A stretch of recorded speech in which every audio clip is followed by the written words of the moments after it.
tal? Muy buenas tardes, bienvenidos a 8 Magazine. Arrancamos hoy nuestro programa del martes y también la semana, cuando son las 4:30 en punto. Estamos en directo y les vamos a acompañar hasta las 6 de la tarde aquí en la 8 Burgos a través de nuestra página web y después pueden volvernos a ver en las redifusiones que realizamos en esta casa o en plataformas como YouTube. Hoy, un día más, les proponemos un menú variado. Me gusta contarles siempre que este es un magazine y cada página está dedicada a un tema bien diferente. Vamos a empezar hablando de un libro que se presenta esta tarde y que habla de uno de los problemas más, no sé si más graves, pero sí más frecuentes, sobre todo en el último año que padecemos los españoles relacionados con la salud mental. Vamos a hablar de ansiedad, pero sobre todo de cómo combatirla. Además, como cada semana, visitaremos a nuestro experto en el mundo vegetal, en el mundo de la decoración con las flores y las plantas, David Ruiz. De hecho, nos vamos a ir hasta su almacén de ideas, ubicado en la calle San Francisco, para hablarles de nuevas tendencias. Hoy vamos a conocer los terrarios y las plantas del aire. Además, tendremos la ocasión en 8 Magazine de saludar a la concejal responsable de Memoria Histórica en el Ayuntamiento de Miranda de Ebro para hablarles de las visitas al campo de concentración de Miranda que se retoman en unas semanas. Arranca un nuevo calendario de fechas para visitar este campo de concentración, de cuyo cierre se cumple en este año 75 años. Además, hablaremos de una tradición que este año sí se va a poder celebrar. Me refiero al escarrete en Poza de la Sal. En un rato nos visitará su alcalde para contarnos cómo han organizado las actividades este año, cómo se presenta la celebración de San Blas y el escarrete, y tendremos tiempo para abrir nuestra agenda cultural y lo hacemos con tiempo. Cada martes nos visita Carla Martín para adelantarnos algunas de las citas que se van a producir, sobre todo el fin de semana, en el área cultural de la provincia, para que ustedes hagan sus planes, compren sus entradas, se organicen y puedan disfrutar de la oferta cultural. Todo eso y algunas cosas más, porque este es un programa vivo, lo hacemos en directo, así que pueden ocurrir muchas cosas desde ahora y hasta las 6 de la tarde. Comenzamos, como les decía, con un libro que, por cierto, se presenta esta misma tarde, concretamente a las 7:30 en el Palacio de la Isla, la sede del Instituto Castellano y Leonés de la Lengua, un libro que se llama Sin miedo y que firma Rafael Santandreu. Buenas tardes, Rafael, ¿cómo estás? Bienvenido. Buenas tardes, genial. Me gustaría, antes de nada, convocar a nuestros espectadores a la presentación del libro. Y, por cierto, me acabáis de decir que habéis planeado una firma así express, sí, a partir de las 6, entre las 6 y las 7 de la tarde en la librería Luz y Vida. Exactamente, sí, sí. Y luego daré una conferencia sobre el tema, que últimamente me gusta mucho porque entre el público muchas veces hay personas que explican ya su testimonio, dan su testimonio, su experiencia de haber superado la ansiedad, el trastorno de ansiedad, el trastorno obsesivo-compulsivo, la hipocondría. Y es muy chulo, porque esos testimonios son muy potentes y espero que esta noche también los haya. Tú en este libro, en Sin miedo, también recoges muchos testimonios de personas reales que han superado situaciones como las que acabas de describir, historias verdaderas. Claro, claro, y de hecho también los he grabado por si alguien dice, igual se las ha inventado, ¿no? Pero yo escribo no ficción no. Pero por si acaso, también las he grabado, he hecho entrevistas grabadas en vídeo y las cuelgo en mi canal de YouTube, básicamente porque, ¿sabes qué pasa? Que los testimonios de superación de estos problemas, de la ansiedad, etcétera, ¿sabes qué pasa? Que para superarlo hay que hacer un esfuerzo muy grande, porque es difícil, pero se puede. Entonces, claro, el esfuerzo es tan grande que es muy importante que tú tengas referencias claras, que los puedas ver, incluso que les puedas hablar, que ellos se han recuperado totalmente de esta forma, porque si no, no lo harás. Entonces, por ejemplo, en el libro hay un caso, y en mi canal de YouTube también, especialmente chulo, hay muchos, pero por ejemplo está el de María José. María José es una mujer que tuvo ataques de ansiedad durante 30 años. Tenía ataques de ansiedad cada día, que casi la mandaban al hospital. Y eso que tomaba un montón de ansiolíticos, de tranquilizantes. Ella tomaba 7 u 8 tranquilizantes al día. Ella es de Alicante y decía, es que yo iba zombie por Alicante, pero aún así le daban los ataques de ansiedad. Bueno, entonces su testimonio es muy bonito porque ella tardó 3 años en superarlo. Fue duro, pero ahí está ahora. Mira, y que ella finalizó su terapia debe hacer 6 o 7 años. Bueno, pues en ese tiempo ella le pasó un montón de cosas. Mira, le dejó su marido por otra. Tuvo muchos problemas en el trabajo, que estuvo hasta a punto de que la echasen, etcétera. Vale, ok, pero no tuvo ningún ataque de ansiedad más. Es decir, una vez te curas del todo, bueno, tendrás problemas en tu vida, pero fíjate, ese que es el que más te la trastornaba, pobre, eso no ha vuelto a tenerlo nunca más.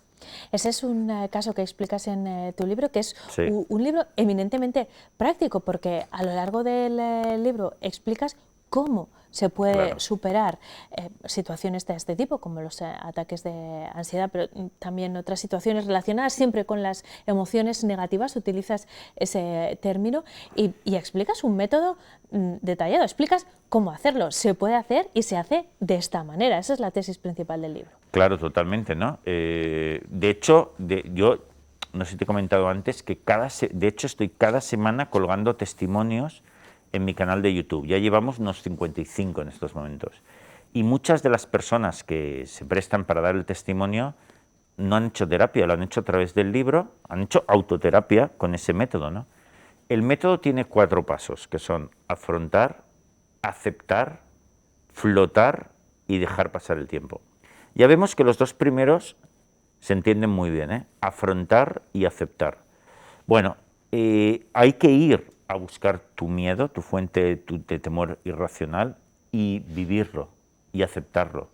Pero hay que hacerlo de una manera especial. Hay que hacerlo todos los días, de manera bastante intensa, porque si no, no va a funcionar, y con una actitud de aceptación total, que eso hay que desarrollarlo también, ¿no? Entonces, una vez hecho así de esta manera, se produce el milagro, que es que tu mente se desensibiliza y ya no dejas de tener esa pesadilla, esa cosa tan rara, que son los ataques de ansiedad, la hipocondría o el TOC. Y dejas de tomar ansiolíticos, porque Sí. muchas de las personas cuyo testimonio explicas en el libro consumían ansiolíticos, muchísimas personas consumen este tipo de fármacos que se recetan con mucha facilidad por parte de un médico de cabecera. En los últimos tiempos, además, hemos visto cómo se han disparado los casos de enfermedad mental y patologías concretamente como la ansiedad. Exacto. A causa de la pandemia, pero bueno, lo relacionamos con la pandemia, pero tú en el libro, Rafael, explicas que se trata de emociones negativas que no gestionamos y que no tienen una causa racional. La pandemia sería una causa racional, ¿no? O lo que explicabas de esta experiencia de esta mujer, que le han ocurrido tantas cosas y eso podría causar un desequilibrio emocional, bueno, muchas situaciones. Pero claro, la mayoría de las veces no hay una causa racional y se palía con fármacos. Sí. A ver, fíjate, vamos a explicar algunas cosas de estas. Fíjate, el trastorno de ataques de pánico, por ejemplo, en realidad, mayormente, es una trampa mental en la que cae la persona. Solamente eso. Claro, en una época de mayor estrés, de mayor incertidumbre, puedes caer más en esa trampa, ¿vale? Pero la trampa en sí es otra cosa, es independiente. Entonces, ¿por qué ocurre un ataque, el trastorno de ataques de ansiedad? Porque la persona tiene la mala suerte de, en un momento dado de su vida, experimentar una sensación interna que le da miedo y le asusta. Por ejemplo, una taquicardia muy rara cuando resulta que hace un mes se murió tu suegro de un ataque al corazón y ha coincidido. Y eso te ha sorprendido, que te está pasando a ti. Entonces le coges miedo. Entonces, ¿qué sucede? Que es un fenómeno de miedo al miedo. Entonces, ¿por qué? Porque si yo le cojo miedo a que el corazón me vaya demasiado deprisa, eso te puede crear un problema muy grande. ¿Cuál? Que cuando el corazón parece que va un poquito más deprisa, yo me pongo más nervioso. Me pongo más nervioso y el corazón va más deprisa. Entonces, tú mismo desencadenas un proceso. Exactamente, ¿no? Es un fenómeno de retroalimentación. y sin darte cuenta, en décimas de segundo se produce algo exasperante, que es que el corazón te va a 10.000 como nunca antes y tú tienes un ataque de nervios brutal. Entonces, fíjate que es una trampa mental en la que el ser humano puede caer.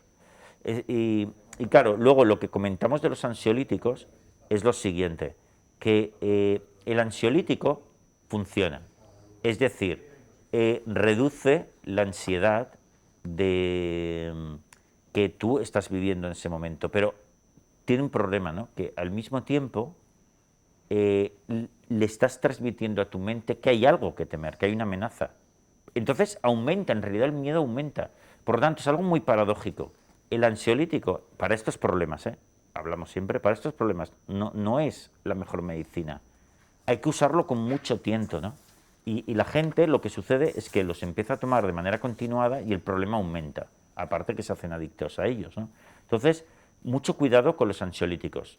No estoy diciendo con esto que los tranquilizantes sean un fármaco a desterrar, no, tienen su función, pero mucho cuidado cuando se lo toma una persona que tiene ataques de pánico, hipocondría o TOC, porque en muy poco plazo puede ser peor.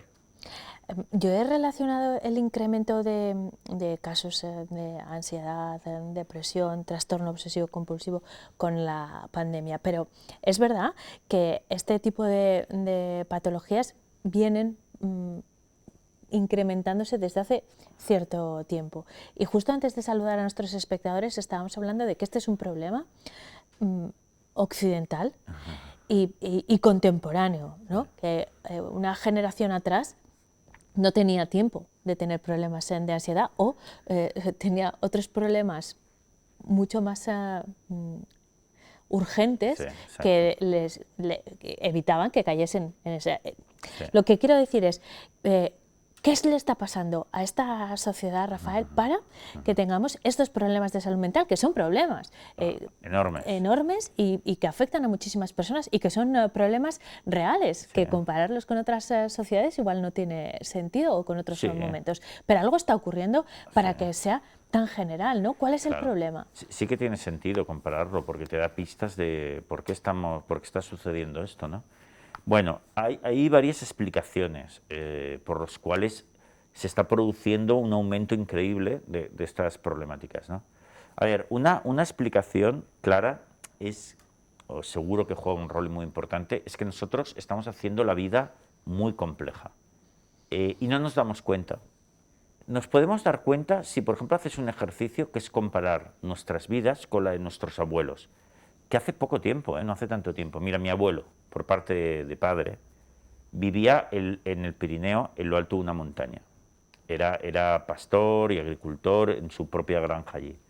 Él nació en la misma casa donde vivió su padre y murió allí mismo. Nunca salió mucho de su provincia siquiera. Se casó con una de las 5 mozas libres de su pueblo. Trabajó en lo mismo que su padre. Si ahora nos parece tranquila la vida en los pueblos, imagínate en aquella época. Claro, por ejemplo, mi abuelo tenía necesidad de estar delgado, en forma, de ser muy elegante. No existía todas esas necesidades y obligaciones.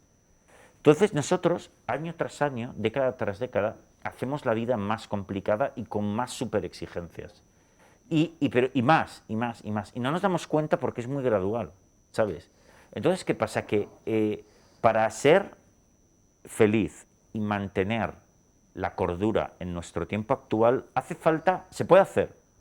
Porque nosotros es como que conducimos un Ferrari que puede ir súper rápido. Pero claro, a los Ferrari, ¿qué hacen con los Ferraris aparte del motor? Ostras, le ponen unos frenos increíbles y un volante muy bueno. Porque si no, cuidadín con ese coche. Pues es lo que nos sucede ahora, ¿no? Vivimos unas vidas tan a tope de exigencias que necesitas un volante y unos frenos de la leche para aprovecharlo de esas ventajas. Pero ¿qué es ese volante y esos frenos? La inteligencia emocional. Que sepas muy bien manejar tus emociones, porque si no te vas a estrellar. Y es lo que sucede. Y curiosamente, pasa lo contrario. Se dan muchos contenidos técnicos para todavía ir más deprisa, pero no contenidos en valores, en filosofía personal, en psicología. Entonces, por eso se está produciendo esto prácticamente seguro. Entonces, fíjate que cuando comparas con los países pobres, que no van tan rápido, que viven unas vidas mucho más sencillas, esto no existe. No existen estos problemas emocionales que tenemos nosotros, ¿vale? Porque ellos todavía no tienen un Ferrari, ¿sabes? Entonces, digamos que es una enfermedad del Ferrari. ¿Y a qué Ferraris te diriges con este libro? Porque yo creo que está claro que las personas que hayan tenido o estén teniendo episodios, por ejemplo, de ansiedad, van a encontrar aquí un método para controlarlo. Pero después de leerlo, yo creo que también Sí. va a ayudar a mucha gente a conocer este fenómeno, porque es algo que hasta que uno no experimenta, Sí. no comprende bien, No. y de hecho no logramos identificar qué nos puede estar pasando porque es una situación muy desconocida, ¿no? Lo Sí. cuentas también en los testimonios del libro. Hay gente que se siente mal, va a urgencias, llama a una ambulancia y, bueno, al Exacto. final en emergencias le dan una pastilla y le dice, está usted teniendo un ataque de ansiedad. Exacto. Te diriges también a las personas que no Sí. están pasando por ahí, pero que como, bueno, viven en una carretera con muchos Ferraris, puede que les toque alguno, ¿no? Claro, claro. Además, fíjate lo que has dicho. Por ejemplo, el TOC, el trastorno obsesivo compulsivo. Desde que he publicado el libro, he recibido un montón de cartas y mensajes y tal de gente que me dice, Rafael, toda mi vida teniendo un TOC y no lo sabía. Lo acabo de leer en tu libro. Porque tenían una cosa muy rara que llevaba de ahí en secreto y no sabían qué era. Por ejemplo, el TOC. Es que hay que hablar de esto, ¿no?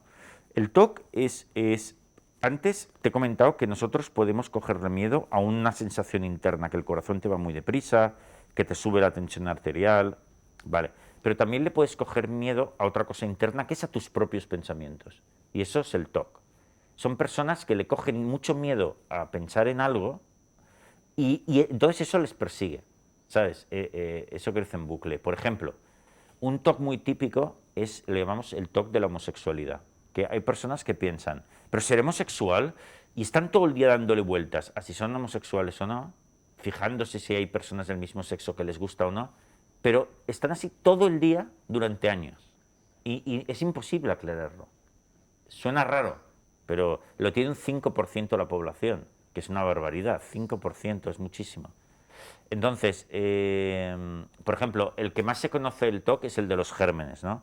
La persona que limpia todo el día porque tiene la duda de, ¿estará infectado esa superficie con algo peligroso o no? Y como no lo puede dilucidar, limpia, limpia, limpia para estarse más tranquila. Pero eso es eternamente, lo tendrá que hacer siempre, ¿no?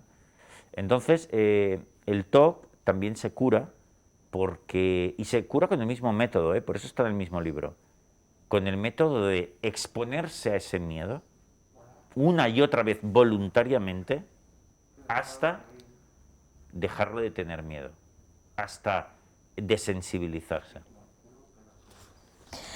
Todas estas cuestiones se plantean en el libro, pero sobre todo es un libro práctico que plantea también un camino que uno tiene que recorrer por sí mismo y cómo hacerlo. Y lo va a explicar mucho mejor, con mucho más detenimiento esta tarde en el Palacio de la Isla Rafael Santandreu, a quien ustedes conocerán por sus anteriores libros, pero además por su faceta radiofónica, por ejemplo, bueno, pero sobre todo por los libros. Una cuestión nada más, el título, Sin miedo, es revelador. Ahí empieza todo, ¿no? En el miedo que sentimos. ¿Se puede vivir sin miedo? Sí, claro. Mira, sobre todo se puede vivir sin miedos irracionales. A ver, el miedo está bien, es una herramienta adecuada para el ser humano, te advierte de cosas, con lo cual está muy bien, pero es importante que el miedo sea pequeño, racional, ligado a cosas que de verdad son peligrosas, a las otras no, y cuando una vez has resuelto el tema estás completamente tranquilo. Ahí tenemos una buena relación con el miedo. Pero el problema está en que muchas personas tienen miedo con cosas que son irracionales, que el resto de la población no lo vivencian así. No es una amenaza real, es una amenaza que está en su mente desaforada. Segundo, una vez ese miedo como ha desaparecido, siguen estando muy ansiosos. Fíjate el miedo, si puede ser irracional, que la gente que tiene ataques de pánico los tiene sin ninguna razón. Pueden estar viendo la tele tranquilamente y venga el ataque de pánico. Entonces, ese miedo es el que podemos erradicar totalmente. Fíjate, como cientos de miles de personas lo han hecho ya. Esto es muy importante, volvemos a lo de los testimonios. Es duro el autotratamiento o el tratamiento porque tienes que exponerte a eso voluntariamente, tienes que bajar al infierno y quedarte ahí tranquilo. Pero pasará una cosa increíble si haces eso todos los días, que de repente el infierno desaparecerá. Y tú serás una persona...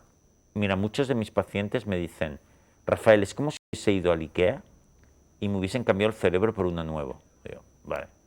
Fíjate, el cerebro puede cambiar increíblemente. Bueno, pero como en el IKEA lo tienes que montar tú también. Exacto. Y eso lo explica este manual Sin Miedo. Te escuchamos esta tarde en el Palacio de la Isla y a partir de las 6, entre las 6 y las 7, te encontrarás con muchos lectores también en la librería Luz y Vida. Muchísimas gracias por la conversación, por la visita, que vaya muy bien y hasta pronto. Igualmente, gracias.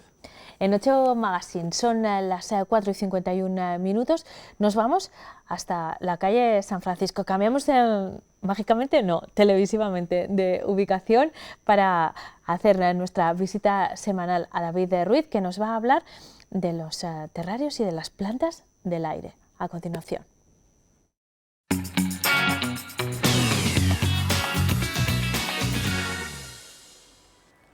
Una semana más acudimos hasta este espacio, el Almacén de Cultura de Flor en la calle San Francisco, para hablar de decoración, de flores, de plantas, de tendencias, de muchas cuestiones, consultando siempre a nuestro experto en este área, David Ruiz de Cultura de Flor. ¿Cómo estás, David? Hola, muy buenas tardes, muy bien. Hoy vamos a hablar precisamente de tendencias, porque en el mundo de la decoración con flores y plantas, por supuesto, también hay modas, diferentes técnicas que se van incorporando.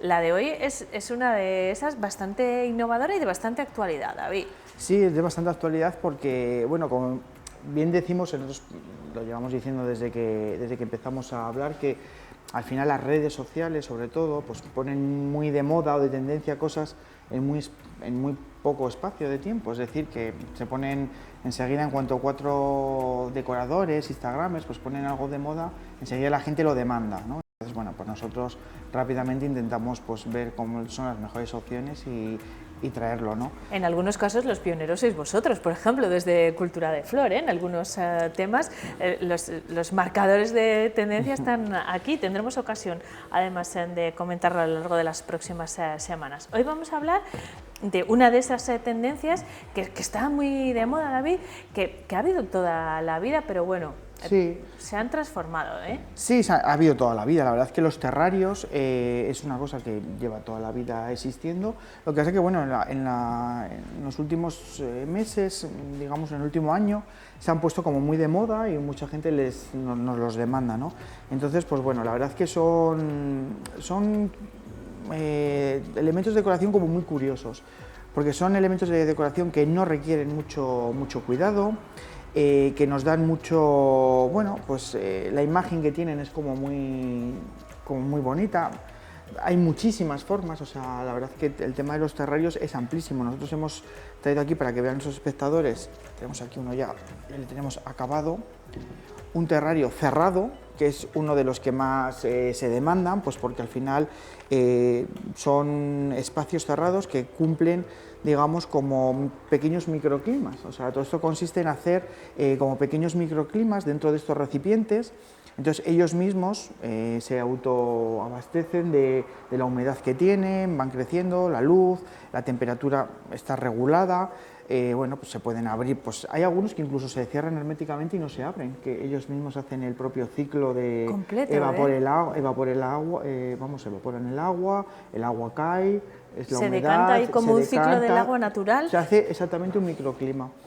Estos en este caso no, están cerrados estéticamente, pero bueno, se pueden abrir, pues porque sí que es verdad que de vez en cuando pues hay que regarles un poco, pero bueno, muy poco. La verdad es que aquí dentro mantienen unas condiciones mucho más adecuadas que, digamos, que en el exterior. Entonces, bueno, pues nos hacen las dos funciones, la estética y las plantas que se crean su propio microclima. Así que, David, este es uno de esos ejemplos para personas que quieran tener decoración vegetal en casa, pero no dedicarle muchos Mucho cuidados. espacio. Tiene un efecto decorativo notable, pero requiere poca atención. Poca atención. Yo, David, los terrarios que me vienen a la mente clásicos son en la típica pecera. Vemos que eso se ha transformado. Sí, se ha transformado. Los que teníamos antes, que incluso había unos cristales, no sé si te acordarás, que tenían forma de pera o de manzana, ¿no? Que se vendían mucho con en las floristerías. un par de agujeros a los lados. Un par de agujeros a los lados, sí, también siguen existiendo, pero bueno, ahora se han sofisticado un poco más.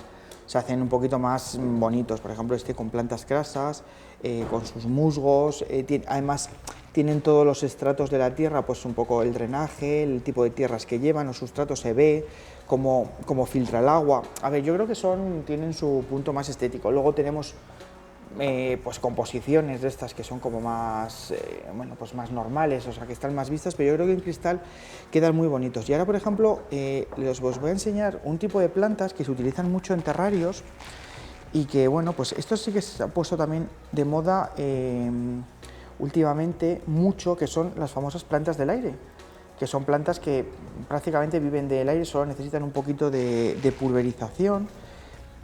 La verdad es que son plantas que se han puesto, ya te digo que nos las demandan un montón y nosotros venimos hace ya mucho tiempo trayéndonosla.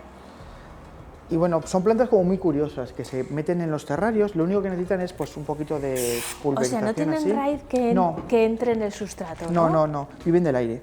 Viven del aire. Me encanta esa expresión, vivir del aire, mira qué bonito. Vivir del aire, esto es una planta del aire, viven del aire. Así son de ligeras, Y así son de ligeras ellas, entonces se pueden poner en un montón de, pues, en recipientes de cristal, a veces hacemos así como estructuras para pues, un despacho, para una mesa. Bueno, son plantas como muy curiosas, con el mantenimiento ya cero, o sea, mínimo, un poco de pulverización o de humedad de vez en cuando, y la verdad es que tienen, pues bueno, pues tienen este tipo de estas, pues, esta es como muy original.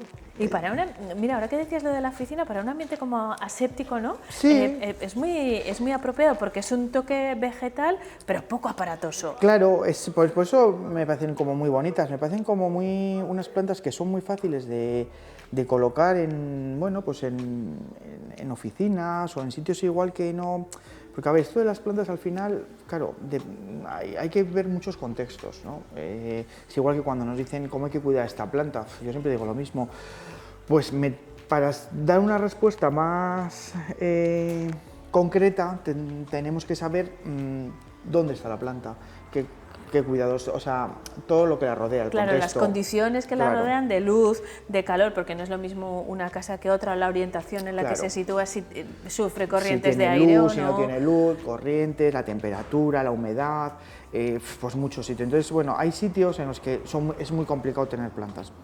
Despachos, porque a veces hay despachos que tienen una luz natural impresionante y ahí no hay ningún problema, pero hay algunos que no tienen luz natural, otros, y bueno, y siempre hay mucha gente que nos pide plantas o cositas por tener algo vivo, ¿no? Dentro de pues esa maraña de papeles y de ordenadores y de cables, ¿no? Ofrecer un poco de oxígeno. Ofrecer un poco de oxígeno. Entonces, los cactus es una de las plantas que más solemos vender y ahora, pues eso, está muy también de moda pues este tipo de composiciones de terrarios con plantas del aire, con cositas así, que son un poquito, estas plantas son un poquito más estéticas, tienen como más diseño y yo creo que encajan muy bien. David, si nos hacemos con alguna de estas composiciones en la selección que decidamos, vamos a ocuparnos de cómo tenemos que cuidarlas, porque yo confieso que estas suculentas he aprendido a base de golpes. De golpes. Ahogándolas, que es como casi siempre muere una planta. Muere una planta. Eso lo hemos aprendido muy claramente. Entonces, este tipo de composición, esta en concreto, que tiene esas plantas suculentas, esto es una aloe, ¿no? Sí, como una es una composición de plantas variadas, que en este caso sí tienen un sustrato concreto. ¿Dónde lo podemos ubicar? ¿Qué condiciones necesitan? ¿Y qué riego tenemos que darles? El riego es muy poco, porque este tipo de plantas son crasas porque contienen agua dentro ya, en sus propias hojas. Entonces el riego tiene que ser muy poco, el sustrato tiene que estar húmedo, pero no encharcado de agua, tiene que drenar bastante bien. La luz normal, o sea, la luminosidad es la normal. Y bueno, y estas sí que son, o sea, no las importa los cambios de temperatura en la calle no, o sea, no se pueden tener a menos 5 grados, ¿no? Que nos está haciendo... Sí, pero que son resistentes. Pero son muy resistentes, sí, no hay ningún problema de temperaturas como otro tipo de plantas. Y una cosa más, David, una curiosidad, a veces este tipo de plantas genera una película sobre las hojas, porque igual que las plantas de interior tenemos que quitar el polvo, en este caso no hay que tocarlo, ¿no? Porque es como una cera que genera. La protección de la planta. Sí, este tipo de plantas suelen sacar a veces lo que dices tú, se suelen como, bueno, pues la propia hoja va cambiando, incluso van cambiando de color, de tonalidad, pero bueno, eso es la planta que ella pues se va adaptando a nuestro espacio, ¿no? Y es su, digamos, su exposición natural. Y nos va a decir cómo las plantas hablan mucho. Muchísimo. Dicen claramente cómo se sienten. Si una planta no progresa en el tiempo o se le desprenden las hojas, mal camino. Efectivamente. O sea, al final las plantas, eso es una cosa que la gente tiene que saber. Las plantas hablan y las plantas avisan. Entonces, antes de morir, avisan. Entonces, bueno, pues siempre en ese aviso es cuando podemos... Hay que prestarles atención. Y en el caso de los terrarios, porque vemos ahí ese ecosistema que se ha generado en el interior, ¿nosotros interactuamos de alguna manera? Viéndolo. O sea, nosotros al final disfrutando de... Sí, el terrario es como un acuario, ¿no? Es como un acuario de peces, que tú al final creas un pequeño sistema, ¿no? Ecosistema en el que ves la vida en pequeño. Entonces pues esto es lo mismo que ves un acuario, pues ves un terrario, o sea que al final es como un pequeño ecosistema en el que ves las plantas cómo interactúan, cómo sería un espacio así en grande, pues en pequeñito dentro de tu casa. Y cubren sus propias necesidades, como nos has explicado al principio, poco tenemos que hacer, regar muy de vez en cuando, ¿no? Sí, regar muy de vez en cuando. Los terrarios por lo general necesitan muy poco mantenimiento, por eso, porque el propio ecosistema hace que tenga humedad, o sea, que las condiciones se vayan haciendo. Luego hay cientos de terrarios, o sea, les hay incluso con agua, de plantas acuáticas, de plantas grandes, plantas pequeñas, mini bonsáis que se hacen dentro, de cactus, en plan como del desierto, o sea, la cantidad de terrarios es muy amplia. Y cuando estas plantas crezcan y ocupen el espacio que tiene, porque eso puede ocurrir, o eso está ralentizado también. Está ralentizado, o sea, crecen menos porque tienen, bueno, pues al final la tierra las condiciona, el espacio y tal, pero bueno, sí que es verdad que podemos tener alguna planta que se nos vaya, pues entonces habrá que podarla, hacerle un pequeño mantenimiento para volver a que se ajuste al espacio. Bueno, pero nos va a durar mucho tiempo en este formato, pues justamente por ese motivo, porque su crecimiento está ralentizado, adaptado a esas condiciones que se han generado dentro en este caso, este recipiente, que es el que tú has elegido, que es bastante grande, pero bueno, las opciones son muchas. Y lo de las plantas del aire me ha gustado, es como un poco la vida en el aire, que es muy ligero y muy atractivo. David, muchas gracias un día más por habernos acompañado. La semana que viene te espero en el plató porque tenemos que preparar San Valentín. Es un momento de muchísimo trabajo para los floristas, pero en el que, una vez más, Cultura de Flor se quiere diferenciar, ¿no? Vamos a intentar ser creativos, que nos gusta mucho el rojo para la Navidad y para San Valentín también, pero bueno... Pero podemos hacer otras cosas. Sí, y salirnos es que iba a utilizar de las horteradas de San Valentín, si me lo permiten. Sí, venga, David, podemos hacerlo. Por eso venimos a Cultura de Flor, para ser creativos y para ser elegantes también y seguir las tendencias. Así que te veo en el plató dentro de una semana. Muchísimas gracias. A ustedes les veo enseguida también. Justo después de esta pausa para la publicidad, en 8 Magazine continuamos con muchos más temas. Hasta ahora.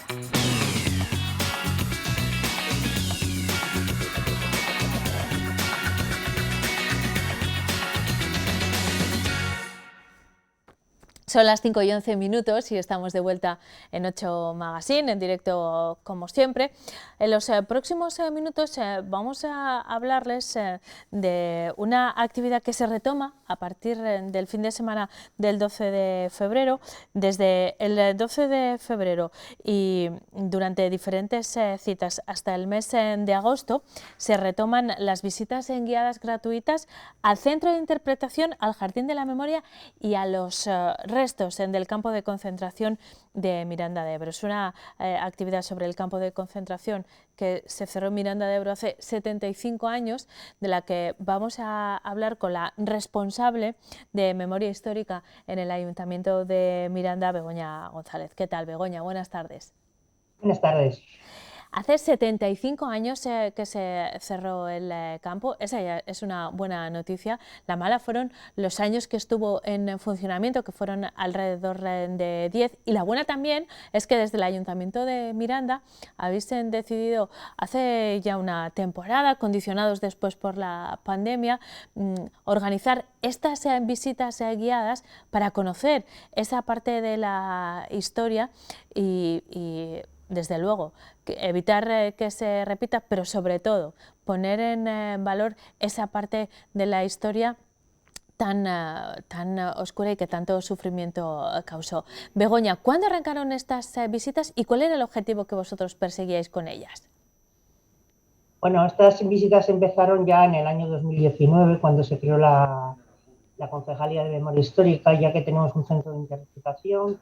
Se hizo también el Jardín de la Memoria, que está simulado pues, con unas vías del tren, que era por donde venían los presos republicanos, y hay unos árboles de los países que estuvieron aquí, porque tú date cuenta que en el campo de concentración de Miranda pasaron más de 60 nacionalidades, tanto italianos, noruegos, rusos, Claro, porque polacos. Begoña, luego vamos a explicar detalladamente la historia, pero para que comprendan la internacionalidad de los prisioneros que estaban en ese campo, es que este campo funcionó sobre todo en el periodo entre la Guerra Civil y la Segunda Guerra Mundial.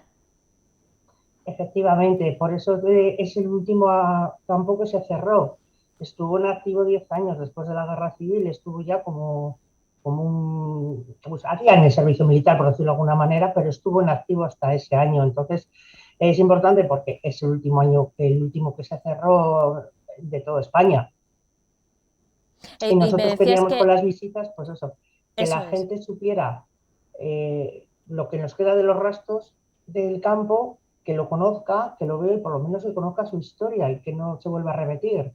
Y la verdad que salieron muy bien las visitas, porque siempre hemos tenido lista de espera, hemos tenido que hacer otras alternativas, hacer más visitas de las que teníamos programadas. Incluso colegios e institutos nos han pedido siempre sobre todo los chavales que terminan pues en la ESO, empiezan bachiller, que es cuando tratan de la Guerra Civil, y de hecho este año ya nos han pedido que les guardemos el día 9 de mayo y el 10 de mayo a unos institutos de Miranda, porque están tratando con chavales del cuarto de la ESO, pues eso, el tema de los campos de concentración. También hemos tenido estos años visitas de asociaciones culturales, asociaciones de vecinos, sobre todo gente que viene de fuera, mucho de Bilbao, de Haro, de Valladolid. Incluso el año pasado vino un chaval que estaba tenía que hacer un trabajo de un instituto de Madrid sobre el campo de concentración de Miranda, porque fue el último que se cerró. O sea, que la verdad que sí que ha tenido bastante aceptación y sobre todo porque la gente lo quiere conocer. Enseguida detallamos algo más sobre estas visitas guiadas, pero vamos a poner en contexto para aquellos que no conozcan la existencia del campo de concentración de Miranda. Se abrió el 5 de julio del 37, en el segundo año de la Guerra Civil, lo mandó construir el gobierno de Franco, en un primer momento con el objetivo de albergar a prisioneros que traían sobre todo del País Vasco, concretamente de Bilbao. Pero la vida de este campo, como ya nos has adelantado, fue más larga que lo que duró la guerra civil. Después de la victoria franquista, este campo se utilizó para por ejemplo, los aliados que, huyendo de la ocupación nazi, llegaban a España y eran apresados y terminaban en el campo de concentración. ¿Cuál ha sido la historia de los 10 años de funcionamiento del campo? Bueno, en el campo siempre se ha dicho que ha habido 3 etapas. Unos era que estaban los republicanos, los prisioneros republicanos de toda España y de extranjeros. Luego venían, lo que tú has dicho, sobre la Segunda Guerra Mundial, que venían escapando del Tercer Reich, y luego eran pues prisioneros de otros países, aliados y no aliados, que venían a recabar aquí porque era uno de los últimos campos que estaba abierto. Cuando ya acabó todo esto, con el holocausto de los judíos y todo, acabó también con el tema de que iban muchos militares que estaban aquí y sobre todo iban a Nanclares porque estaban trabajando allí, porque ya era como trabajos, como un servicio militar, por decirlo de alguna manera, hasta que ya se terminó por cerrar. Begoña, estamos viendo imágenes de lo que queda ahora mismo del campo de concentración. Cuéntanos qué se puede ver durante la visita y cómo era originalmente el campo. Bueno, en el campo se hizo con el material del circo con un circo que había aquí en Miranda, y actualmente, la pena que queda poco, pero bueno, tenemos el lavadero, tenemos el cuerpo de guardia, tenemos la torre de control, y bueno, yo creo que es interesante, también todo el camino está todo adecentado, cosa que antes no estaba, está la piedra de los brigadistas, y por eso se hizo más que nada al lado el Jardín de la Memoria, y también tenemos el centro de interpretación. Y la visita recorre esas 3 ubicaciones a las que te acabas de referir, ¿verdad? ¿En qué consisten las visitas? Sí, la visita empieza con el Jardín de la Memoria, se va al campo de concentración, a la vuelta del campo se explica lo que es el Parque Emiliano Bajo, porque se lleva el nombre del último alcalde republicano que hubo, y en el parque se explica que hay también un monumento a las víctimas del franquismo, unas placas con los nombres de los fallecidos o asesinados, y actualmente en noviembre se hicieron 2 intervenciones artísticas. Una de ellas es un cubo todo con azulejos, como que escapa la libertad del campo de concentración, y hay unas piezas de madera que simulan a unas piezas de ajedrez que hicieron unos presos que estuvieron en el campo, y que de hecho esas piezas están en el centro de interpretación. Begoña, se mantienen pocos elementos del campo de concentración originales, como nos acabas de contar, pero sí hay mucha documentación histórica sobre cómo era y sobre lo que ocurría allí. Yo creo que nuestros espectadores tienen claro cómo era un campo de concentración. Al final es una prisión masiva, pero en unas condiciones desde luego inhumanas. Desde luego que sí, tú date cuenta que están en los barracones viviendo de forma infrahumana, tanto a nivel de alimentación, de higiene y de todo. De hecho, la mayoría de los presos que morían en el campo de concentración y que eran enterrados en el cementerio de Miranda, la mayoría eran por problemas pulmonares. Hombre, había también inmersiones o heridos de bala, pero la mayoría era por la situación en la que vivían. Tú date cuenta que estaban en unos barracones viviendo varias personas y pues unas condiciones infrahumanas, por decirlo de alguna manera. Begoña, retomáis las visitas a partir del día 12. Hay diferentes fechas en cada uno de los meses, desde febrero hasta agosto. ¿A quién os dirigís en estas visitas? Nos has dicho que han pasado muchos estudiantes, muchos centros escolares, sobre todo institutos, que están estudiando este periodo de la historia, pero ¿puede cualquiera acceder a estas visitas y de qué manera puede hacerlo? Sí, efectivamente. Nosotros las visitas las hacemos siempre los sábados, por decirlo de alguna manera, al público en general, a toda la persona que se quiera apuntar. Tenemos una página web que es mirandamemoria.es. Ahí se pueden apuntar en los días que hay. Los grupos suelen ser de 25 personas, pero bueno, si viene una familia no la partimos ahí, por decirlo de alguna manera. Nos da lo mismo que sea 27 que 23. Se hacen los sábados, pero luego, como sí que te he dicho anteriormente, si viene una asociación o viene un grupo de un colegio, lo que sea, se hacen aparte.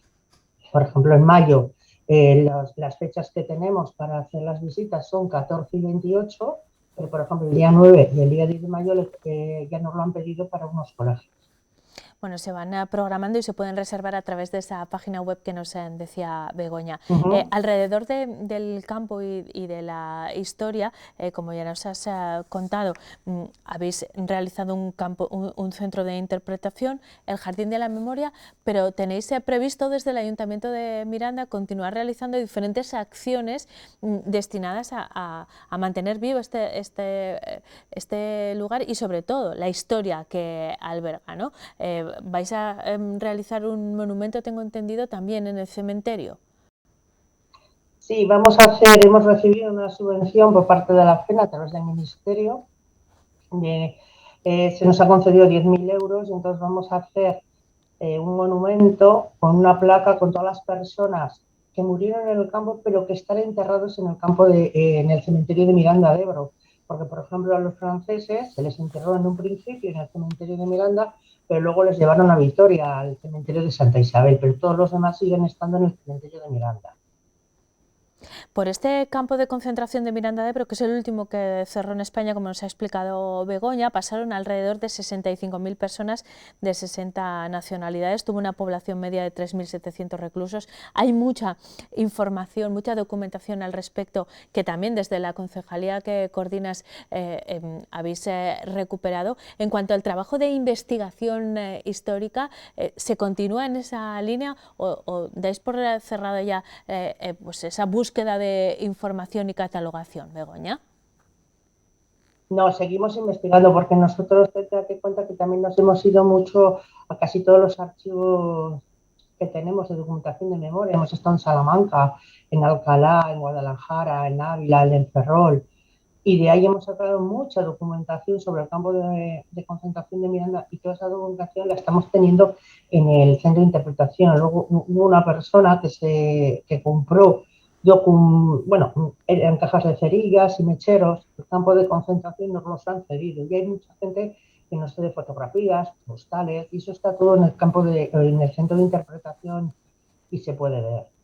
Bueno, pues como les decíamos, las visitas se retoman a partir del día 12 de este mes e incluyen la visita al campo de concentración, pero también a ese centro de interpretación que nos da mucha información sobre ese periodo histórico y sobre ese lugar de la historia de Miranda y de la historia nacional y europea, y también el Jardín de la Memoria, que rinde homenaje a las personas que sufrieron las consecuencias de ese campo de concentración. Begoña González, muchísimas gracias por haberme acompañado esta tarde y habernos explicado este pedacito de historia.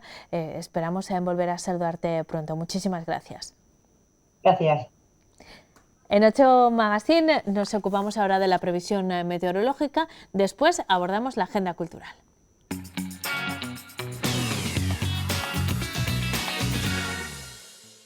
Mañana empezará a despejar la nubosidad, según la previsión de la Agencia Estatal de Meteorología. En el norte el día empezará con cielos poco nubosos hasta mediodía para dejarnos una jornada despejada por la tarde.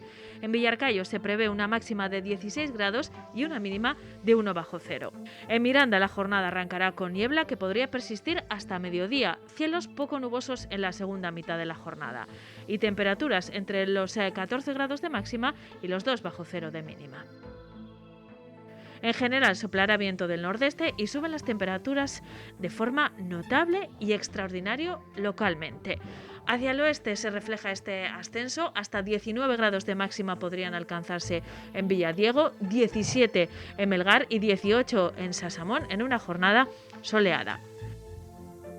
Cielos despejados también hacia el sur y de nuevo ascenso en las temperaturas, 14 grados de máxima se prevén en Aranda de Duero, pero hasta 20 se podrían registrar en otros puntos de la ribera. Sol también en la sierra y ascenso de las temperaturas. La Agencia Estatal de Meteorología prevé 21 grados de máxima en Salas de los Infantes. En la capital, mañana miércoles, el cielo permanecerá nuboso en la primera mitad de la jornada para quedar despejado por la tarde. Se notará también el ascenso de las temperaturas máximas que alcanzarán los 15 grados. La mínima será de 4 bajo cero.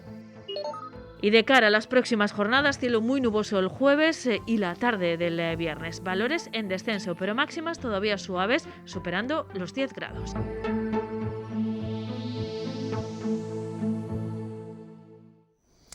Así se presenta la meteorología. Ya ven que mañana se espera un notable ascenso de las temperaturas, un ascenso excepcional en algunos casos, que superará los 20 grados en algunos puntos de la provincia, aunque se mantienen las heladas. Bueno, es lo que puede pasar en invierno. Me acompaña ya en el plato de 8 Magazine Carla Martín. ¿Qué tal, Carla? Buenas tardes. Muy buenas, Eneca. Oye, veo que cada vez que vengo has redecorado el plató. Pues la semana que viene vamos a volver a cambiarlo para darte también una sorpresa, Vale. Claro, porque ya se va acercando la primavera y tenemos que ir preparándonos nosotros también. Hoy huele a mimosas, ¿verdad? Bueno, yo no plato. huelo mucho, lo hueles tú mejor Sí, que yo. Yo sí, y es que forma parte de la ambientación, pero ya empieza a llegar la primavera. Carla, nos reunimos aquí siempre que podemos, los martes, con el objetivo de hacer un repaso por los aspectos más destacados de la agenda cultural. No están todas las actividades, porque afortunadamente son muchas. Carla hace una selección pues, en función de la variedad, del tipo de público al que se dirigen, intentando ofrecer propuestas para todos los gustos, para todas las edades, de todas las disciplinas artísticas. Te agradezco la selección porque no es fácil, pero sobre todo lo hacemos con suficiente tiempo como para que nuestros espectadores puedan organizarse. Ese es el objetivo de reunirnos los martes, Carla. Eso es, lo hacemos a principios de semana porque la mayoría de los espectáculos sabemos que son viernes, sábado y domingo, así que para que la gente tenga tiempo de ir estos días a comprar las entradas o a cliquear en internet y hacerse con ellas antes de que se agoten. Estupendo.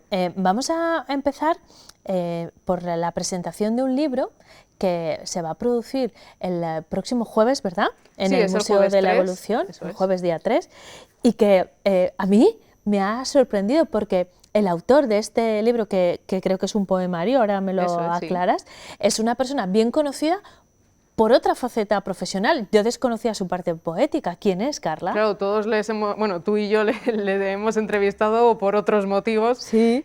Pues en Salas de los Infantes, tú seguro que la has traído unas cuantas veces aquí. Es Fidel Torcida, que es, entre otras cosas, profesor, investigador y director del Museo de los Dinosaurios de Salas.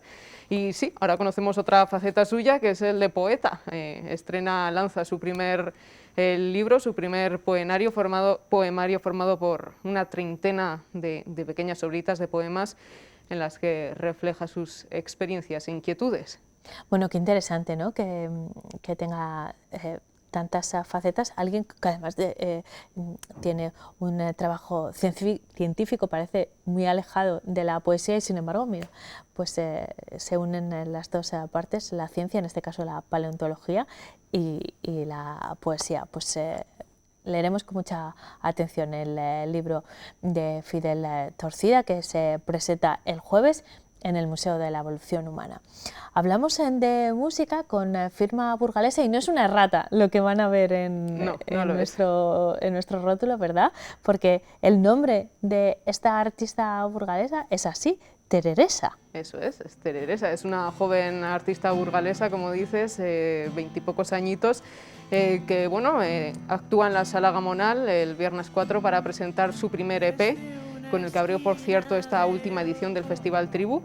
Y bueno, ahora lo presenta en el barrio de Gamonal. Está compuesto por 5 canciones en acústico, que destacan la importancia de conservar lo que tenemos mientras el mundo no para de girar y de ponernos a prueba. Y tenemos que decir que las entradas cuestan solo 2 euritos, así que ella en sus redes sociales ha puesto: por el precio de una caña me podéis ver en concierto. Pues esta es la propuesta de Tereresa. Vemos que actúa sola con una guitarra en formato acústico, como acabas de decir. ¿Qué tipo de música hace, Carla?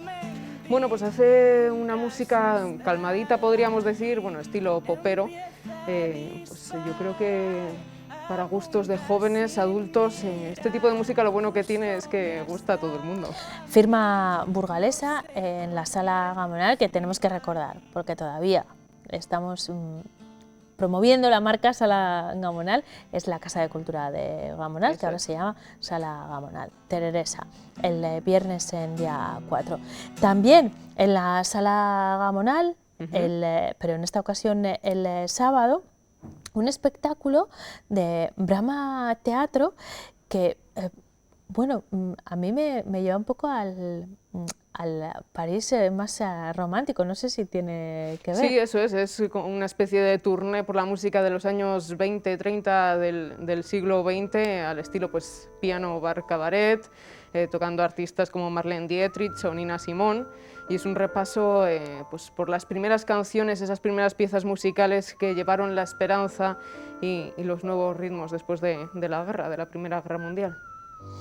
Eden Concert Folie Varietés. Es que me recordaba al Folie Bergère, ¿no? Pensaba que habías evadido decir el nombre para no meter la pata. No. Yo sí que lo he hecho.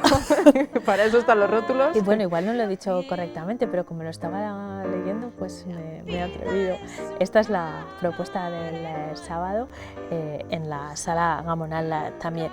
El sábado asimismo, día 5, pero esta vez en el teatro principal, hablamos de teatro de una compañía burgalesa afincada en el Alfoz que presenta Los Adioses. Eso es, una comedia dramática que propone un viaje por la vida del niño desde... nos llevan desde, por ejemplo, un baile de fin de curso de graduación estadounidense, hasta historias de traiciones, espionajes, y bueno, durante el viaje el niño se reencuentra con las personas más importantes de su vida, es la última vez que las va a ver, entonces tiene la oportunidad de resolver o de rehacer aquellas cosas que ha hecho mal. Y bueno, pues la obra podemos decir que habla pues, del paso del tiempo, del dolor por la pérdida de alguien, del daño que a veces causamos todos, ¿no?, sin quererlo a nuestros seres más cercanos o más queridos, sí. Pero bueno, habla también de otras cosas más bonitas como la amistad, el amor, las segundas oportunidades, ¿no?, que todos nos merecemos. Bueno, pues temas importantes, no sé si bonitos o no, pero temas importantes, sí, desde luego en del la día a día vida. y de la vida de todos. Con esta compañía burgalesa el sábado en el teatro principal. Hablamos también de música de corte clásico en esta ocasión, como la que programa el Ateneo Musical Burgalés. Javier Jiménez está empeñado en tener una completa programación de música y lo está consiguiendo. La propuesta de esta semana es en Cultural Cordón con... Me voy a atrever a decirlo, Esto Carla. es más fácil. Es más fácil, pues tú, dilo tú, venga. Dimitri Vasilakis. Bueno, es más fácil, decías, no está mal, ¿eh? Tiene su... Entiendo que es de Más origen corto. eslavo, no sé exactamente de dónde, pero con ese nombre, ¿cuál es la propuesta, Carla? Es el sábado 5, tenemos que decir, en Cultural Cordón. Él es un pianista greco-francés, está considerado uno de los mejores pianistas de Europa y va a tocar piezas muy diversas, desde Bach, Beethoven, a compositores contemporáneos emergentes, así que repaso por la música clásica, desde lo antiguo hasta lo actual. Sí, vamos a precisamente a hablar de música actual. Solo refiriéndonos a la sala en la que se va a realizar el concierto, también nos hacemos una idea del tipo de formato y de música que podemos hacer. En Cultural Cordón actuaba Dimitri Vasilakis en la Sala Gamonal, que es de pequeñas dimensiones y con butacas, pues conciertos de corte acústico como el de Tereresa. Nos vamos ahora a la Sala Andén 56 para escuchar a quién. Sala, por cierto, tengo que decir, es que me ha hecho mucha gracia. Esta mañana Ángel Ibáñez, consejero de la presidencia, bueno, candidato del PP por Burgos, ha anunciado que va a venir a la Sala Andén 56, me ha llamado la atención, Isabel Díaz Ayuso. Digo, ¿A vaya dar un lugar mitin? elegido. Sí, sí. Ah, mira. Este fin de semana, nada, me ha parecido curioso que venga aquí. Pero no coincide con el concierto. No coincide, vale. no. Vale. Bueno, hablamos de un concierto de Rufus T. Firelli, de rock alternativo. Él ha publicado 8 discos, el último de ellos se llama El Largo Mañana, que salió en noviembre de 2021. Bueno, empezó a presentarlo ya en escena, en salas y festivales ya el año pasado, antes de que saliera. Y este año tiene cerradas fechas pues hasta julio, el último es en Benidorm, perdón, en el Low Festival, y tenemos que decir que en mayo va a estar, quien no lo pueda ver ahora, en mayo va a estar en la fábrica de tornillos de Miranda de Ebro, así que otra oportunidad para verle en Burgos. Bueno, de momento, el sábado, día 5, en la sala Andén. No sé si con Isabel Díaz Ayuso como telonera o él como telonero de ella. Seguimos hablando de música, nos vamos ahora hasta La Rúa en un formato, el de los tributos, ¿no, Carla? Que tiene, la verdad, muchos seguidores. En este caso es sobre la música de Los Secretos. Eso es, se llama Todos Secretos. Y bueno, este espectáculo está considerado por la crítica y por el público como el mejor grupo, homenaje a Enrique Urquijo y a Los Secretos. Y bueno, pues van a tocar sus grandes canciones, por supuesto, Déjame, Pero a tu lado, La calle del olvido. Así que pues para los fans de Los Secretos, ¿no? Pero yo creo que es uno de esos espectáculos que también gusta a todo el mundo, porque todos no sabemos canciones de Los Secretos. Es verdad. Aunque no los escuchemos en casa día a día, nos las sabemos. Es verdad. Bueno, pues tocarán en La Rúa. Vamos a hablarles de una actividad el domingo. Fíjate, Carla, hace un par de semanas, creo, más o menos, nos visitaba uno de los representantes de la programación cultural de la Fundación Caja de Burgos y me hablaba de este espectáculo. Hablábamos de la programación que tenían de cara a los primeros meses del año y no podíamos detenernos en todas las actividades porque son muchísimas, afortunadamente, y le pedí que destacase algo y destacó justamente esto, porque debe ser un montaje realmente asombroso, espectacular. Marionetas gigantes son. Eso es un concierto dramatizado, que a mí este tipo de shows, de espectáculos me encantan, con humor además y una estética muy particular, que es lo que llama sobre todo la atención, con títeres de gran formato, son animales, pues desde un león, una tortuga, un cisne, un dinosaurio, ¿no?, por ejemplo. Y la historia, bueno, cobra sentido, cobra vida a través de un fauno que sueña con animales de diferentes países, de diferentes continentes, de África, de Asia, de Australia. Y mientras van apareciendo estos animales, pues hay 11 músicos sobre el escenario interpretando piezas musicales.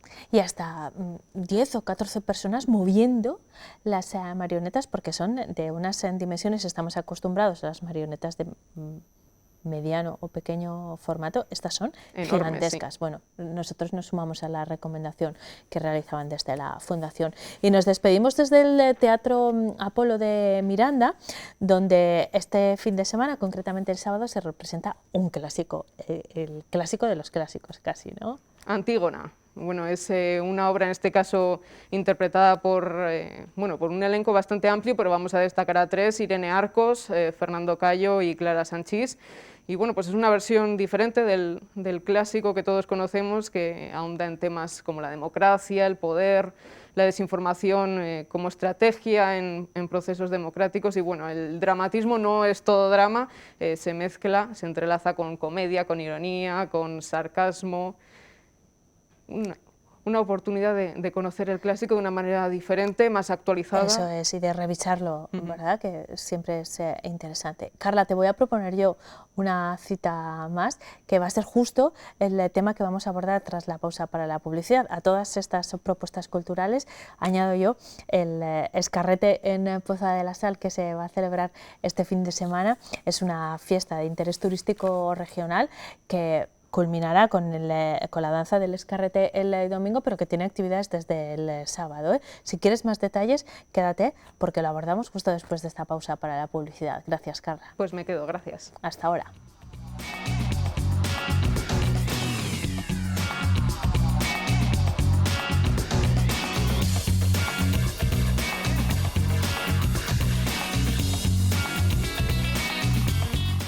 Son las 6 menos cuarto, seguimos en directo en 8 Magazine y ya les he anunciado de qué vamos a hablar en los próximos minutos. Me hace muy feliz retomar las actividades propias del calendario, porque eso significa, primero, que se pueden hacer con seguridad, porque el año pasado no pudo celebrarse, muy a pesar de todos nosotros y de la organización, pero este año se dan las condiciones, aunque me imagino que con algunos dolores de cabeza para los responsables que las organizan, pero este año sí se celebra el Escarrete en Poza de la Sal, con actividades el sábado y el domingo, el sábado celebrando el Día de Santa Águeda y el domingo con la danza del Escarrete como protagonista. Esta es una fiesta declarada de interés turístico regional que se realiza desde hace muchísimos años en Poza de la Sal, Cuyo alcalde, me acompaña esta tarde para hablar de esto y de lo que se tercia, porque hace mucho que no le saludamos. José Tomás López, alcalde de Poza de la Sal. ¿Qué tal? Buenas tardes. Buenas tardes, Eneca, buenas tardes a todos y, como dices, muy felices de poder comenzar con esa normalidad tan deseada por todos, porque la verdad que creo que es tedioso y estamos todos un poco cansados de esta etapa. Me imagino que no ha sido fácil retomar la cita. Yo decía que algunos dolores de cabeza os habrá dado al Ayuntamiento y a la organización. Por cierto, me acompaña también Narciso Padrones, que forma parte de la Cofradía de San Blas, quienes forman parte asimismo de la organización. Buenas tardes y bienvenido, Narciso. Buenas tardes, igualmente. Alcalde, decía que este año no queríais dejar pasar otro año en blanco sin celebrar una cita tan importante para vosotros como Santa Águeda y el Escarrete, pero entiendo que habréis tenido que adaptarlo de alguna manera, porque la pandemia continúa con nosotros. Sí, pero bueno, al fin y al cabo el Escarrete en principio es nuestra fiesta de interés turístico regional, con lo cual es muy importante para nosotros que se desarrolle, y el Escarrete no es una actividad tan multitudinaria como otras que organizamos en Poza a lo largo del año, como puede ser el festival, las fiestas patronales o actividades en verano. El Escarrete realmente, pues por la etapa en la que se celebra, febrero, una etapa precarnaval, pues no es excesivamente multitudinaria, y eso nos permite pues desarrollarlo con cierta, entre comillas, normalidad. Además, la mayoría de las actividades son al aire libre. También. Y eso nos da cierta garantía. Narciso, si hay alguien, que no creo, que nos esté viendo ahora mismo y no sepa de qué estamos hablando, ¿cómo le podemos explicar lo que significa para vosotros, pero también para el resto de burgaleses, la celebración de la danza del Escarrete? Bueno, tú lo has dicho al principio, que es una danza, es una fiesta antiquísima, ni nosotros sabemos desde cuándo viene. Se cree que es ya una fiesta precristiana, con la ofrenda de animales a los dioses y tal, que luego la Iglesia lo ha adaptado al distinto, como todas las fiestas precristianas se han adaptado a distintos santos, y está adaptada a San Blas. En Poza hubo hasta 17 ermitas dedicadas a 17 santos distintos, y está pues, San Blas, que tenía su ermita y todo eso, antiquísima. Todo esto va evolucionando, evidentemente, y se ha ido adaptando también a los nuevos tiempos. Luego decían que si los mozos casaderos y las mozas casaderas eran los que hacían la fiesta, y seguían ofreciendo estos animales para que no faltaran nunca los alimentos esenciales en las casas, etc. Pero la fiesta, como tú preguntabas, antiquísima y muy bonita, es una de las fiestas más entrañables de Poza, y eso que tiene muchas fiestas Poza.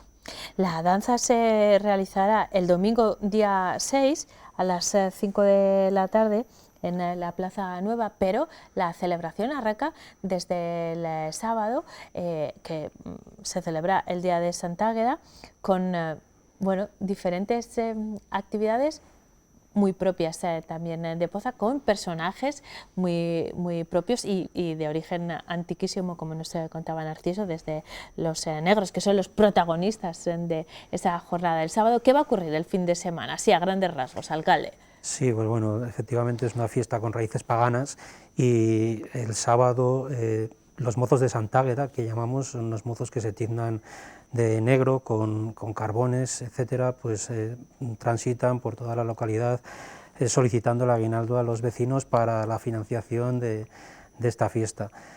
Por la tarde, a lo largo del día, disfrutaremos, como no puede ser de otra manera, de la música de los músicos de Poza, y por la tarde tenemos una actuación musical en el Auditorio Martín de la Fuente, que bueno, pues es libre, todo el mundo puede disfrutar de ella, y prácticamente se limita este sábado a esa actividad. ¿Os vais a sumar el sábado a la iniciativa? Vamos a darles un toque que consiste en el toque de campanas, ya lo hemos contado aquí con los amigos de la Asociación San Miguel de Pedroso, y lo haremos también, estaremos en directo con ellos el viernes, creo, con Gerardo de Mateo, pero esa es una iniciativa que trata de llamar la atención sobre la despoblación que se está sufriendo en la mayoría del medio rural, no solo de esta provincia, por supuesto de todo Castilla y León y de tantos lugares. Se hace justo en el fin de semana en el que se supone que los pueblos están más vacíos. No es el caso de Poza, porque este fin de semana con la celebración del Escarrete hay mucha gente, pero ¿tenéis en la cofradía dificultades para cumplir con la tradición precisamente a causa de la despoblación? Porque, bueno, os habéis tenido que modernizar, como es lógico también, y en vez de mayordomos, pues las mujeres también participan, cosa que antiguamente no se hacía, y eso es muy positivo. Las parejas ya no tienen por qué ser las parejas casaderas, ¿no? Bueno, todo esto se ha relajado un poco por la despoblación, pero también para adaptarnos a los ritmos de la sociedad actual, Narciso. Sí, es cierto que hay un problema en el relevo generacional, que es lo que se dice ahora, ¿no? Efectivamente, a partir de los años 60, pues ha bajado muchísimo la población. Es decir, cuando yo iba a la escuela, yo soy mayorcito ya, pues en edad escolar, pues habría 250, 300 chavales todavía en la escuela. Poza tenía 2000 habitantes, había mucha juventud. Y entonces no había problema, al contrario, casi había líos para sacar los escarretadores, ¿no?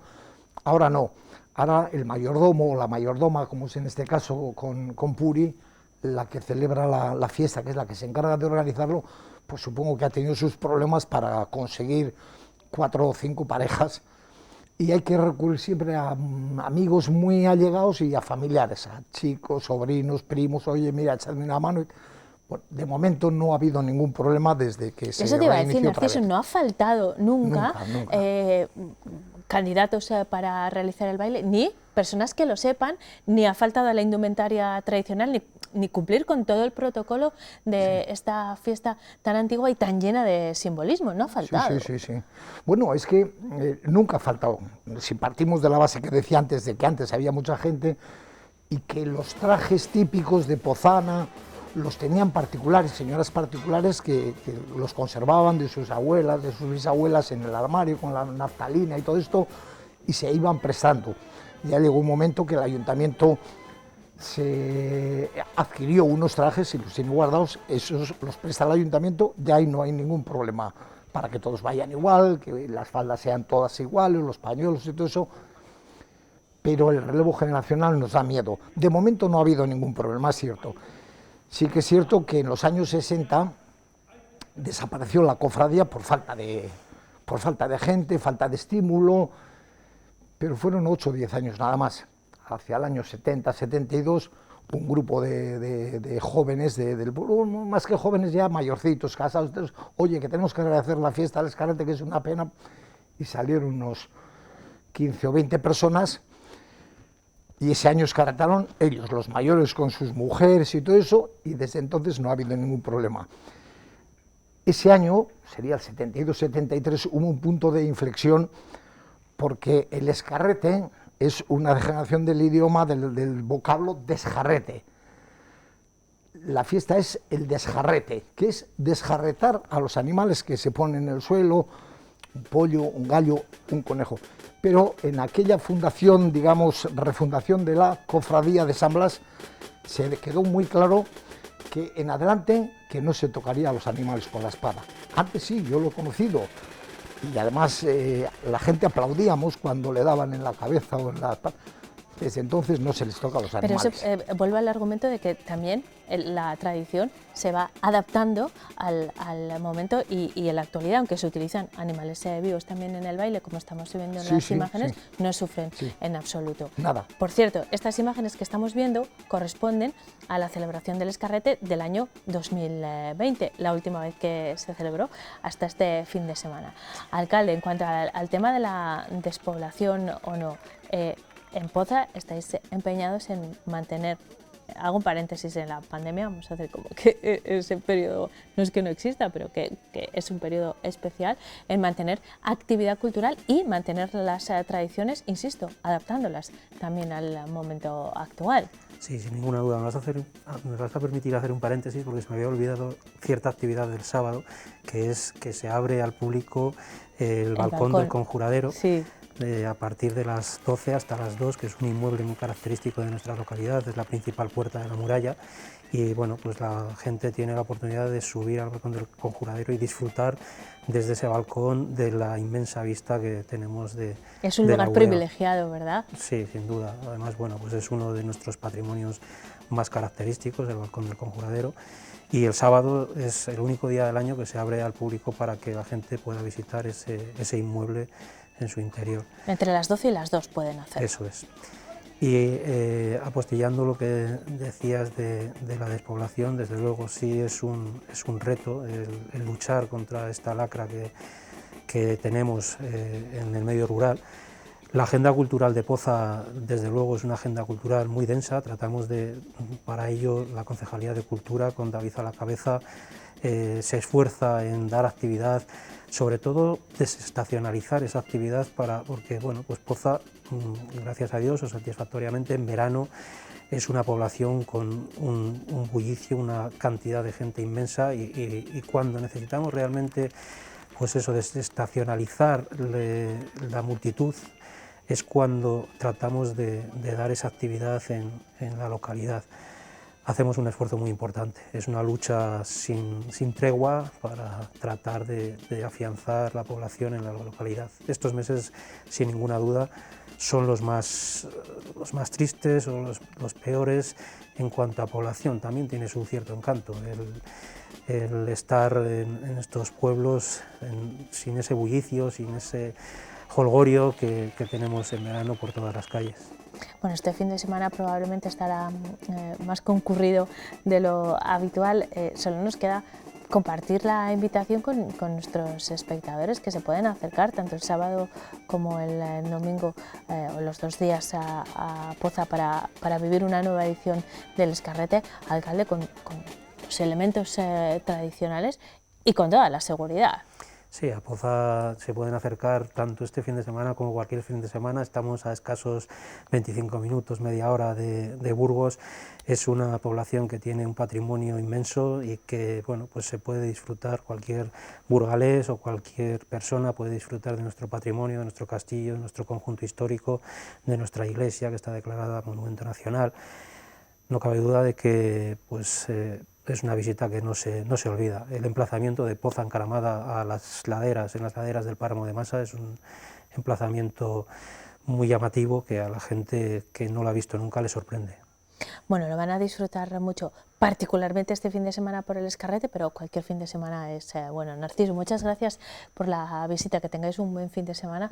Alcalde, nosotros vamos a ir, así que después se lo mostraremos a nuestros espectadores, porque no nos queremos perder el Escarrete de este año, que regresa después del parón obligado por la pandemia. Muchísimas gracias a los dos. Gracias a vosotros. Gracias a vosotros también por la oportunidad que nos dais. Nos vemos en Poza, y a ustedes les vemos mañana, aquí mismo, en 8 Magazine, como siempre, a las 4:30 en punto. Hasta entonces.